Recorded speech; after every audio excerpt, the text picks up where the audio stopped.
یعنی ایک بندہ ہے وہ غلطیوں پہ غلطی کی جا رہا ہے تو کوئی ہم اسے اچھا نہیں سمجھتے. کوئی بندہ مصیبتوں میں مبتلا ہے, پریشانیوں میں مبتلا ہے تو ہم اسے اچھا نہیں سمجھتے. لیکن شاعر کہہ رہا ہے کہ میرے لیے گناہ کر لینا بھی میرے لیے باعث رحمت بن گیا.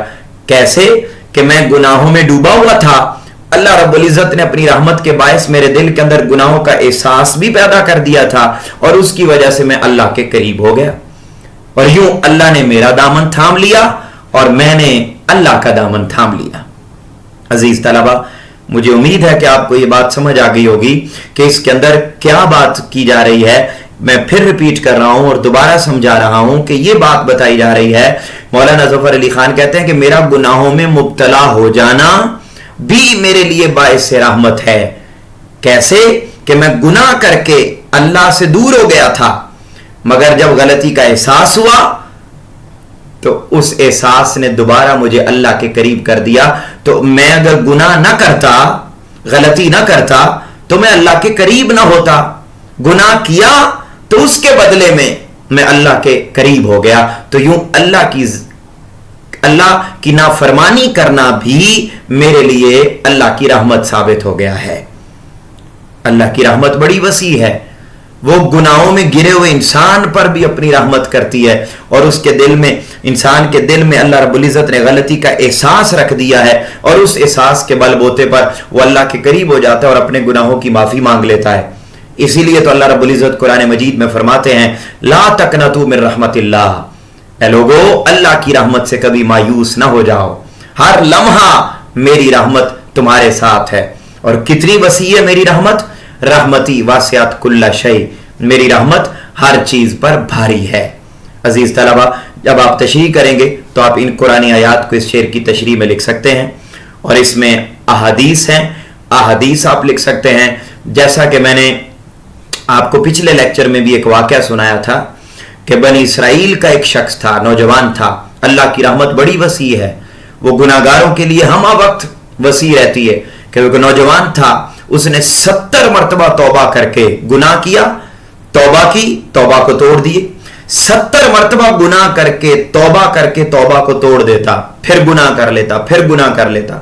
71ویں مرتبہ اللہ کی بارگاہ میں توبہ کرنے سے اسے شرم آئی کہ میں کس منہ سے جاؤں, میں تو 70 مرتبہ گناہ کر کے توبہ توڑ چکا ہوں.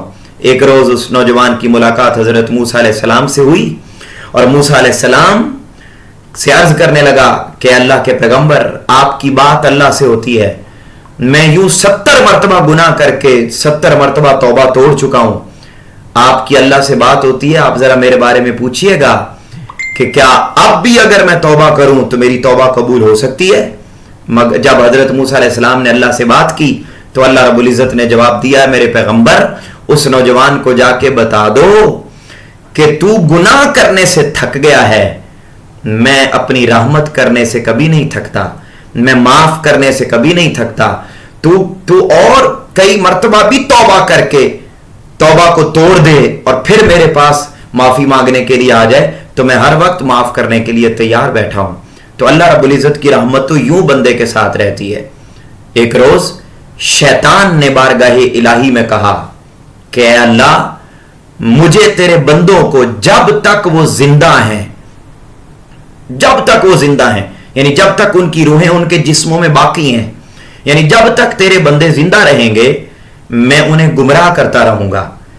اللہ رب العزت نے فرمایا وہ تیری طاقت ہے کہ تو انہیں گمراہ کرتا رہے گا, اب دیکھ میری رحمت. کہ اللہ تعالیٰ نے فرمایا مجھے اپنی عزت اور جلال کی قسم, جب تک وہ مجھ سے گناہوں کی بخشش مانگتے رہیں گے میں انہیں معاف کرتا رہوں گا, میں انہیں معاف کرتا رہوں گا. تو اب آپ دیکھیے کہ گناہ کرنا بھی اللہ رب العزت نے بندے کے لیے, انسان کے لیے باعث رحمت رکھا ہوا ہے. اس کی رحمت اتنی وسیع ہے, اتنا کرم کرنے والا ہے کہ گناہ گار شخص بھی اللہ کی رحمت سے محروم نہیں ہے, بلکہ گناہ کے ذریعے, گناہ کرنے کے ساتھ اللہ رب العزت نے انسان کی طبیعت میں احساس رکھا, اور اس احساس کی وجہ سے وہ معافی مانگتا ہے اور اللہ کے قریب ہو جاتا ہے.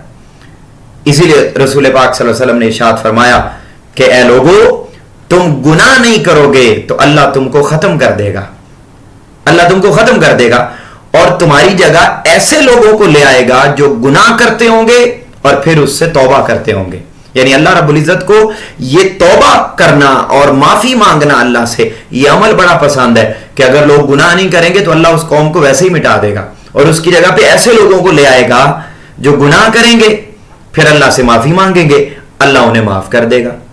تو گناہ اس پورے شعر کا اگر ایک جملے میں مفہوم بتاؤں تو وہ یہ ہے کہ اللہ رب العزت نے انسان کے لیے گناہ بھی باعث رحمت قرار دیا ہے، کیونکہ گناہ کرنے کے بعد انسان اللہ کے قریب ہو جاتا ہے۔ عزیز طلبہ، یہ قرآنی آیات اور یہ احادیث آپ اس شعر کی تشریح میں لکھیں گے اور یہ اشعار آپ حوالہ شعر کے طور پر لکھ سکتے ہیں کہ ہم نے تو جہنم کی بہت کی تدبیر، ہم نے تو جہنم کی بہت کی تدبیر، لیکن تیری رحمت نے گوارا نہ کیا۔ اور کہے گی حشر کے دن اس کی رحمت بے حد، کہے گی حشر کے دن اس کی رحمت بے حد کہ بے گناہ سے اچھا گناہ گار رہا۔ یعنی جو گناہ کرنے والا ہوگا اللہ رب العزت کی رحمت اس بندے کے لیے اتنی وسیع قیامت کے دن ہوگی کہ ایک پارسا اور نیک آدمی اس کا رتبہ جنت میں نیچے ہوگا، گناہ گاروں پر اللہ رب العزت کی رحمت اتنی ہوگی کہ اس کے درجات اور مقامات جنت میں اور اونچے اور بلند ہو جائیں گے۔ عزیز طلبہ، یہ تھا 5واں شعر۔ 6واں شعر دیکھتے ہیں۔ بڑی خوبصورت بات مولانا ظفر علی خان نے کی اور وہ یہ کہ ہوئی ختم اس کی حجت اس زمین کے بسنے والوں پر کہ پہنچایا ہے ان سب تک محمد نے کلام تیرا صلی اللہ علیہ وآلہ وسلم۔ اب اس شعر کا مفہوم کیا ہے؟ مولانا ظفر علی خان کہتے ہیں کہ زمین کے اوپر بسنے والوں، اللہ کی زمین کے بسنے والوں پر اللہ کی حجت تمام ہو گئی، یعنی اللہ کا پیغام پورے کا پورا پہنچ گیا، اس کی دلیل پوری ہو گئی۔ حجت کہتے ہیں دلیل کو، اس کا کلام سارے لوگوں تک حضرت محمد صلی اللہ علیہ وآلہ وسلم نے پہنچا دیا۔ کیا بات ہوئی ہے اس شعر کے اندر؟ وہ یہ کہتے ہیں کہ اللہ رب العزت نے اپنا پیغام لوگوں تک پہنچانے کے لیے انبیاء کرام کا ایک طویل سلسلہ شروع کیا۔ حضرت آدم علیہ السلام سے لے کر حضرت عیسیٰ علیہ السلام تک انبیاء اور رسول مختلف کتابوں کے ساتھ آتے رہے اور وہ انسانیت کو اللہ کا پیغام پہنچاتے رہے۔ اور ان سب کے بعد حضور نبی اکرم حضرت محمد مصطفیٰ صلی اللہ علیہ وآلہ وسلم تشریف لائے تو مولانا ظفر علی خان کہتے ہیں کہ جو ہی حضور نبی اکرم صلی اللہ علیہ وسلم تشریف لائے تو آپ نے اللہ کا ساری انسانیت تک اور یہاں تک کہ تمام مخلوقات تک اللہ کا پیغام رسول پاک صلی اللہ علیہ وسلم نے پہنچا دیا۔ اب کوئی شخص یہ نہیں کہہ سکتا روئے زمین پر، اس کو کہتے ہیں کہ اس کی حجت پوری ہو گئی، اب روئے زمین پر کوئی شخص یہ نہیں کہہ سکتا کہ باری تعالیٰ تیرا پیغام تو میرے تک پہنچا ہی نہیں تھا، ایسا کوئی نہیں کہہ سکتا، بلکہ حضرت محمد صلی اللہ علیہ وسلم نے بڑی ایمانداری کے ساتھ، بڑی صداقت کے ساتھ اور مکمل طور پر جو اللہ کی طرف سے پیغام آیا تھا وہ سارا ایز اٹ از صحیح انداز میں پوری انسانیت تک پہنچا دیا ہے۔ اور قیامت کے دن اب کوئی شخص یہ نہیں کہہ سکتا کہ باری تعالیٰ تیرا پیغام مجھ تک پہنچا ہی نہیں تھا۔ اس شعر کے اندر تاجدار کائنات صلی اللہ علیہ وسلم کی عظمت کو بھی بیان کیا ہے اور اللہ کی حمد بھی بیان کی ہے کہ اے مولا تیرا پیغام حضرت محمد صلی اللہ علیہ وسلم کے ذریعے ساری انسانیت تک پہنچ چکا ہے، سب تک پہنچ چکا ہے، تمام انبیاء نے پہنچایا، لیکن سب وہ پیغام اپنے اختتام تک پہنچا اور ساری انسانیت تک جس ذات نے پہنچایا اللہ کا پیغام وہ حضرت محمد صلی اللہ علیہ وسلم کی ذات ہے۔ اس لیے رسول اکرم صلی اللہ علیہ وآلہ وسلم نے قرآن مجید میں ارشاد فرمایا یا ایھا الناس انی رسول اللہ الیکم جمیعا، اے لوگوں میں تم سب کی طرف اللہ کا رسول بن کر آیا ہوں۔ پہلے جتنے بھی نبی اور رسول ہوتے وہ کسی خطے کے لیے آتے، کسی قبیلے کے لیے آتے، کسی شہر کے لیے آتے، مخصوص ملک کے لیے آتے، مخصوص قوم کی طرف نبی اور رسول بن کر آتے، لیکن رسول پاک صلی اللہ علیہ وسلم کسی خاص قبیلے، شہر، گاؤں، نسل، خاندان، قوم کی طرف نبی بن کر نہیں آئے، بلکہ سب کی طرف نبی بن کر آئے، اور سب کی طرف نبی اس لیے بن کر آئے کہ اللہ کا پیغام سب تک پہنچا دیں۔ اور اللہ کے رسول صلی اللہ علیہ وسلم نے صرف اللہ کا پیغام انسانوں تک نہیں پہنچایا بلکہ جمادات تک، نباتات تک، حیوانات تک، حشرات تک اور کائنات کے اندر پائی جانے والی ساری مخلوقات کی طرف اللہ کا پیغام پہنچایا. جن بھی آ کے آپ کے ہاتھوں پر مسلمان ہوتے تھے. جمادات، پتھر حضور نبی اکرم صلی اللہ علیہ وسلم پر آ کر درود و سلام پڑھتے تھے. جانور آ کر کلمہ پڑھتے تھے. یعنی الغرض کوئی مخلوق ایسی نہیں جس تک اللہ کا پیغام رسول پاک صلی اللہ علیہ وسلم نے نہیں پہنچایا.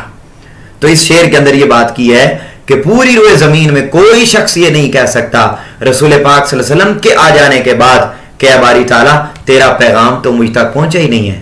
حضرت محمد صلی اللہ علیہ وسلم نے سب کا پیغام، سب تک اللہ کا پیغام پہنچا دیا.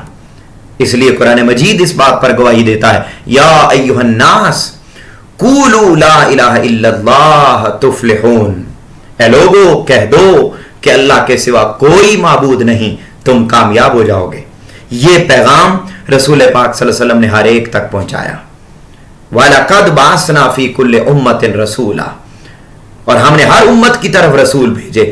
پہلے بھی رسول اسی مقصد کے لیے آتے تھے مگر وہ مخصوص طبقات تک پیغام پہنچاتے، لیکن رسول پاک صلی اللہ علیہ وسلم نے ہر ایک تک پیغام کو پہنچا دیا. ہر ایک تک جو ہے وہ پیغام کو پہنچا دیا. اسی بات کی طرف رسول اکرم صلی اللہ علیہ وسلم نے خود بھی اشارہ فرمایا جب رسول پاک صلی اللہ علیہ وسلم نے اپنی زندگی کا آخری خطبہ ارشاد فرمایا نا، جسے خطبہ حجت الوداع کہتے ہیں. خطبہ حجت الوداع تو رسول پاک صلی اللہ علیہ وسلم نے 1.25 لاکھ صحابہ کرام کا اجتماع تھا. 1.25 لاکھ صحابہ کرام سے آپ نے 3 مرتبہ سوال کیا. پوچھا اے لوگو کیا میں نے اللہ کا پیغام تم سب تک پہنچا دیا؟ حل بلغت الرسالہ، کیا میں نے رسالت کا پیغام پہنچا دیا؟ کیا میں نے اللہ کا پیغام پہنچا دیا؟ کیا میں نے اللہ کا پیغام پہنچا دیا؟ 3 مرتبہ پوچھا اور 3 مرتبہ صحابہ کرام نے جواب دیا ہاں، اللہ کی طرف سے آپ کو جو پیغام آیا تھا وہ آپ نے ساری انسانیت تک پہنچا دیا ہے. پھر تاجدار کائنات صلی اللہ علیہ وسلم نے یوں انگلی کا اشارہ کر کے آسمان کی طرف دیکھا اور دیکھ کر آپ نے فرمایا اے اللہ تو گواہ ہو جا کہ میں نے تیرا پیغام ساری انسانیت تک پہنچا دیا ہے، ساری انسانیت تک پہنچا دیا ہے. اور پھر جاتے ہوئے رسول پاک صلی اللہ علیہ وسلم قیامت تک آنے والے انسانوں کو بھی ایک لاہ عمل دے گئے کہ اگر یہ پیغام محفوظ رکھنا ہے جو میں نے تم کو دیا ہے تو پھر سنو لوگوں میرے بعد 2 چیزوں کو تھامے رکھنا. یہ دوسری حدیث پاک ہے. یہ قرآنی آیات اور یہ حدیث آپ تشریح کے اندر لکھیں گے جو آپ کے سامنے موجود ہیں. تو فرمایا لوگوں میرے بعد 2 چیزوں کو تھامے رکھنا، تم کبھی گمراہ نہیں ہوگے. ایک اللہ کی کتاب قرآن مجید اور دوسری حضور صلی اللہ علیہ وسلم نے فرمایا میری سنت. اب آپ دیکھیے یہ جب آپ تشریح کر رہے ہوں گے تو یوں آپ تشریح کرتے وقت ان قرآنی آیات اور احادیث کو لکھیں گے اور ان اشعار کو بھی لکھیں گے. آپ کا قول و عمل تفسیر ہے قرآن کی، اتباع مصطفیٰ معراج ہے انسان کی، اور رہے اس سے محروم آبی نہ خاکی، ہری ہو گئی ساری کھیتی خدا کی. ہر ایک تک پیغام رسول پاک صلی اللہ علیہ وسلم کا پہنچا دیا گیا.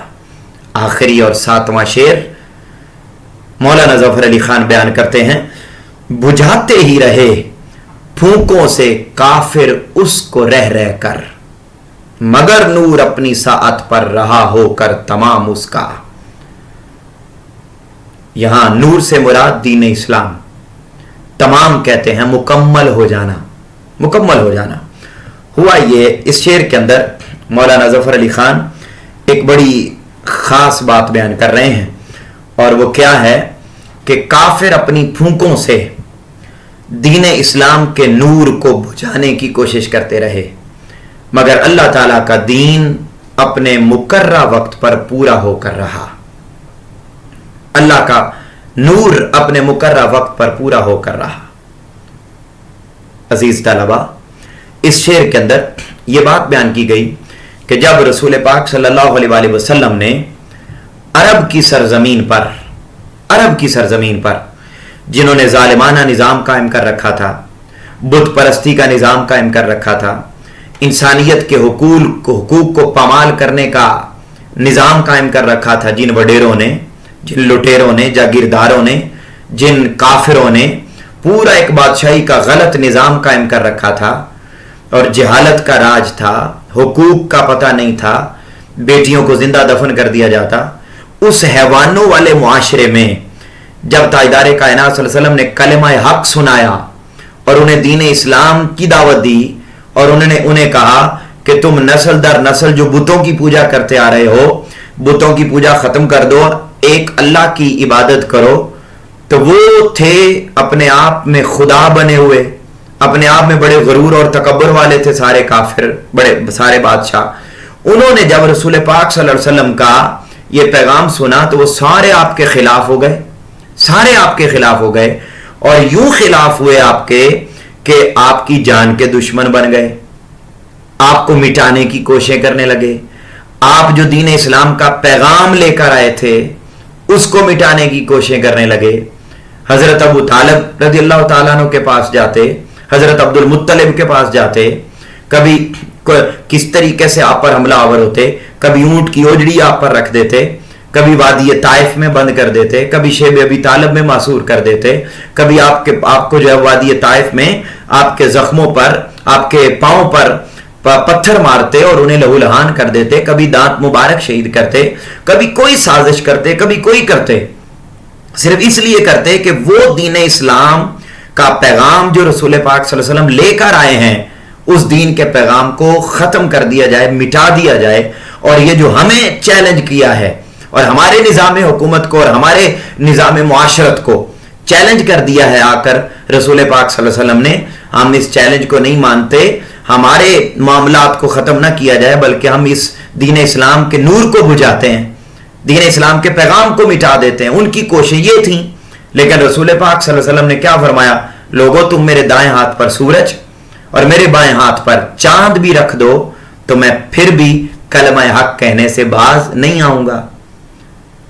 ان کے اس رویے کی طرف قرآن مجید میں بھی اشارہ کیا گیا. اللہ رب العزت نے قرآن مجید میں فرمایا یریدون لیطفئوا نور اللہ بافواہہم واللہ متم نورہ ولو کرہ الکافرون. منکرین حق چاہتے ہیں کہ وہ اللہ کے نور کو اپنے منہ کی پھونکوں سے بجھا دیں. اللہ کے نور سے مراد یہاں دین ہے کہ دین اسلام کو پھونکے مار مار کے بجھا دیا جائے، جبکہ اللہ اپنے نور کو پورا فرمانے والا ہے اگرچہ کافر کتنا ہی ناپسند کریں. یعنی اللہ رب العزت نے فرمایا کافرو تم جتنی مرضی سازشیں کر لو، تم میرے دین کو اور میرے اس پیغام کو جو حضرت محمد صلی اللہ علیہ وسلم لے کر آئے ہیں اور جن کو میں نے اپنا دین دے کر بھیجا ہے، تم اسے کبھی مٹا نہیں سکتے. اور پھر یہی ہوا کہ اتنی سازشیں کفار نے کی، لیکن صرف 23 سال کے عرصہ میں رسول پاک صلی اللہ علیہ وسلم نے اللہ کا سارا پیغام انسانیت تک پہنچا دیا. اور وہ دن آیا جب اللہ رب العزت نے آیت اتار کے فرمایا الیوم اکملت لکم دینکم واتممت علیکم نعمتی ورضیت لکم الاسلام دینا. اے لوگو آج کے روز تم پر تمہارا دین مکمل کر دیا اور تم پر اپنی نعمت تمام کر دی اور تمہارے لیے اسلام کو بطور دین پسند کر لیا. تو پھر دین اسلام کا پیغام مکمل ہوا اور وہ نور مکمل ہوا جس کو بجھانے کی کوششیں کفار مختلف سازشیں کر کے، مختلف رکاوٹیں ڈال کے اور جس دین اسلام کو پھیلنے سے روکنے کے لیے پتہ نہیں کیا کیا کرتے رہے، لیکن ان کی سازشیں کام نہ آئیں بلکہ اللہ کا دین ہر طرف پھیلا اور مکمل ہوا. کیا کیا سازش کی؟ وادی طائف میں رسول پاک صلی اللہ علیہ وسلم کے پاؤں کو زخمی کیا، لیکن رسول پاک صلی اللہ علیہ وسلم نے کوئی رد عمل نہ دیا بلکہ اللہ سے دعا کی ہے اللہ ان کو ہدایت عطا فرما، یہ نہیں جانتے کہ ان کے لیے کیا بہتر ہے. آپ پورا واقعہ وادی طائف کا آپ لکھ سکتے ہیں، آپ نے سنا ہوا پڑھا ہوا ہے، جانتے ہیں آپ کہ اوباش لڑکے آپ کے پیچھے لگا دیے. آقا علیہ الصلوۃ والسلام وادی نے اسلام کا پیغام لے کر گئے تھے، لیکن انہیں یہ بات پسند نہ آئی اور انہوں نے آپ کو پتھر مارے. لیکن کیا ہوا؟ رسول پاک صلی اللہ علیہ وسلم نے دعا کی اور اس دعا کے نتیجے میں ان کی نسلوں میں بعد میں پھر کتنے لوگ مسلمان ہوئے. یہی دین اسلام کا پیغام تھا کہ آپ صلی اللہ علیہ وسلم عام فرما رہے تھے تو انہوں نے آپ صلی اللہ علیہ وسلم کو اور تمام مسلمانوں کو شیب ابی طالب میں 3 سال کے لیے قید کر دیا اور رسول پاک صلی اللہ علیہ وسلم اس وادی شیب یعنی اس گھاٹی میں یہ دو پہاڑوں کے درمیان ایک جگہ تھی جس کو شیب ابی طالب کہا جاتا ہے, وہاں پر بند کر دیا اور رسول پاک صلی اللہ علیہ وسلم نے درختوں کے پتے کھا کے گزارا کیا, بھوک برداشت کی, پیاس برداشت کی, لیکن پھر بھی آپ نے اللہ کے پیغام کو پھیلانے سے آپ باز نہیں آئے, بلکہ اللہ کا پیغام پھیلاتے چلے گئے. اتنی سخت قسم کی سازشیں کفار اور مشرکین نے کی. عزیز طلبہ, اس پورے شعر کے اندر یہ بات سمجھائی جا رہی ہے کہ رسول پاک صلی اللہ علیہ وسلم جو پیغام لے کر آئے اس کو پھیلنے سے کفار اور مشرکین روکتے رہے اور بڑی بڑی سازشیں کرتے رہے, لیکن اللہ تعالیٰ کا دین اسلام, اس کا پیغام ہر ایک تک پہنچ کے ہی رہا, وہ دین اسلام ہر طرف پھیل کے ہی رہا, ان کی سازشیں اور رکاوٹیں کسی کام نہ آئیں اور دین اسلام مکمل ہوا. سلام ان پر جو امن و آشتی سے دل بساتے تھے, سلام ان پر جو امت کے لیے آنسو بہاتے تھے. ان آنسوؤں کے نتیجے میں دین اسلام پھیلا, اللہ کی مدد کے نتیجے میں دین اسلام پھیلا. وہ نبیوں میں رحمت لقب پانے والا, مرادیں غریبوں کی برلانے والا, وہ اپنے پرائے کا غم کھانے والا, مصیبت میں غیروں کے کام آنے والا. تو یہ ہے وہ اشعار جو آپ لکھ سکتے ہیں. اس کے اندر جو ہے وہ جب آپ تشریح کریں گی اس شعر کی, رہے اس سے محروم آبی نہ خاکی, ہری ہو گئی ساری کھیتی خدا کی. ہر طرف پھر پیغام پہنچ گیا اور اس جذبے کے ساتھ پہنچا کہ حق بات پہ کٹتی ہے تو کٹ جائے زباں میری, اظہار تو کر جائے گا جو ٹپکے گا لہو میرا. عزیز طلبہ, یہ وہ اشعار ہیں 5واں, 6واں اور 7واں جن کی تشریح میں نے آپ کے ساتھ شیئر کی ہے. ان کے اندر جو آیات لکھی جا سکتی ہیں, جو احادیث لکھی جا سکتی ہیں, جو اشعار لکھے جا سکتے ہیں, وہ سارے یہاں پر موجود ہیں. اب ہم بڑھتے ہیں لیکچر کے آخری حصے کی جانب, اور وہ ہے کہ 5 نمبر کا ایک سوال آتا ہے, نظم کا خلاصہ. 5 نمبر کا آپ کو آئے گا, کسی بھی نظم کا آئے گا جس کا آپ نے خلاصہ لکھنا ہوگا. اگر آپ کو نظم حمد جس کے شاعر مولانا ظفر علی خان ہیں, اگر اس کا خلاصہ آتا ہے تو یہ خلاصہ آپ کے سامنے لکھا ہوا ہے, اس کو آپ نوٹ کر لیں اور اس کو آپ اپنے پاس محفوظ کر لیں, اس کو آپ یاد کریں. اور اگر آپ کو آتا ہے تو اس کو اسی انداز میں 8 سے 12 لائن کے اندر آپ نے نظم حمد کا خلاصہ لکھنا ہے. اور وہ میں پڑھ بھی دیتا ہوں کہ مولانا ظفر علی خان کہتے ہیں کہ اللہ تعالیٰ کے لطف و کرم سے کوئی ذی روح محروم نہیں, یعنی کوئی بھی محروم نہیں ہے, ہر ایک پر اللہ کی رحمت اور کرم ہو رہا ہے. کائنات کا ذرہ ذرہ, ہر ہوا کا ہر ایک جھونکا اس کی توحید کی گواہی دے رہا ہے. ایک ایک چیز یہ گواہی دے رہی ہے کہ اللہ ایک ہے اور وہ موجود ہے. اس کی وحدت مسلم ہے, یعنی ہر ایک کو پتا ہے کہ وہ ایک ہے. اس کی رحمت گناہوں سے مغفرت کا ذریعہ ہے. غلطی کرنا انسان کی عادت میں ہے, اس لیے اس سے خطائیں سرزد ہوتی رہتی ہیں, لیکن اللہ خطاؤں پر پردہ ڈالنے والا ہے, وہ چشم پوشی کرتا رہتا ہے.